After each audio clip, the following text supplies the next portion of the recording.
Frank, we just finished the Bernard Hopkins Joe Kazagi press conference. As usual, Hopkins had a lot to say, but Hopkins almost has a right to say a lot. He has achieved a lot, and one of the things he mentioned is that it's a big first for Joe going over to America. And he says Joe's going to get a taste of his own medicine, but you're not worried at all about what's going to happen in America, are you?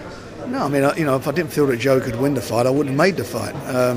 There's no doubt about it. Bernard is a modern-day legend. He's done everything that's been asked of him.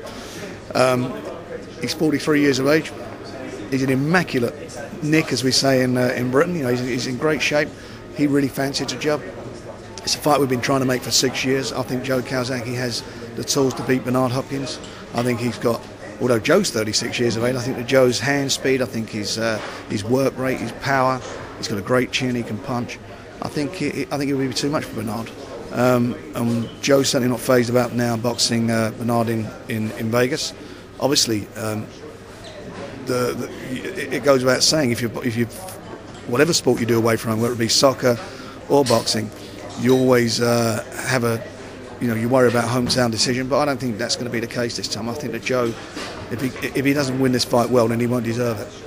I mean, with Bernard Hopkins as well, you made the point earlier on that, he has to come to fight. I put the point to him about him being a great counterpuncher on the back foot. He doesn't tend to change his style because he thinks that's what's going to win him the fight, because Joe will be coming forward, he'll be riled up by the British crowd and British press, and he'll be doing his thing, and he intends to, I think, try and win the fight by using his great counterpunching skills. Well, we'll see what happens on the night. People always talk up front what they're going to do, but it's once the bell goes. I mean, Joe will do what he always does. He doesn't need to change his style or Joe fights one way. When the bell goes, he comes forward.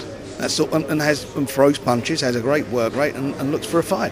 That's what he's done. He's not. You look at every fight he's had. If there's been problems years ago or any, which every fighter has sometimes has a fight that's not so good to look at. It's always been when a guy runs. A legend, the legend, can't run. Legends don't run. Legends come to fight. So Bernard doesn't want to let down. He's made this a big. The British are coming. Britain v the Americans. The Americans won't want to see their man on the back foot running. The point was made to Bernard Hopkins about not taking the fight earlier and why take it now. And he said, look, this is the best time. Timing is everything. Would you agree with that? Listen, the fight was always a good fight from 6 years. I've been trying to make it for 6 years. Eventually, all good things come to those who wait. And Bernard's got the fight, and Joe's so much wants the fight, he's prepared to go to the States.